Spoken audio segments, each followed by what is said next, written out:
ating bida. Si Wilfredo, ikasyam sa pamilya. Bunso man kina Ramon at ni Luz.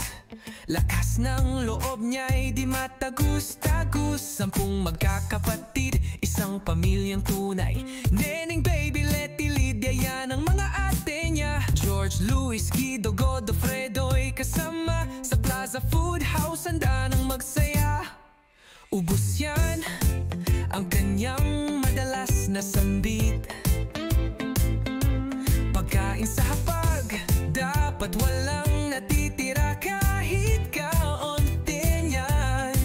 Kung may plano sa biyahe, dapat walang atrasan. Lalo na't pagkatapos kumain, gusto ni siesta naman. Tito Impact, ang kanyang palayaw, bakit nga ba?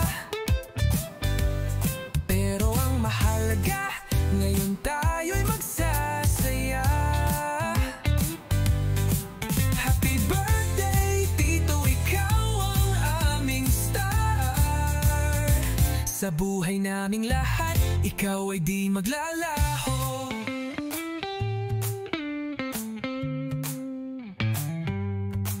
Anyway, ang kanyang bukang bibig kung magkwento, may strong personality, yan ang totoo.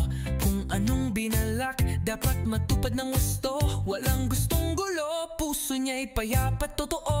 Mula pagkabatay kay aming sandigan, sa hirap at ginhawa, ikaw ang aming takbuhan. Ang iyong pagmamahal, wagas at walang kapantay. Kaya't sa araw na ito, kami nagdiriwang ng tunay. Tito Impact, ang kanyang palayaw, bakit nga ba?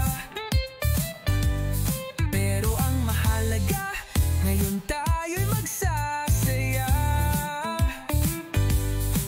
Happy birthday, Tito, ikaw ang aming star.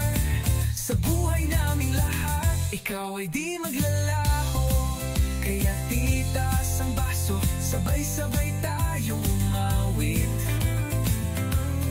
Para kay Tito Wilfredo na sa amin ay labis, labis na mahalaga ba eh. Happy 75th birthday.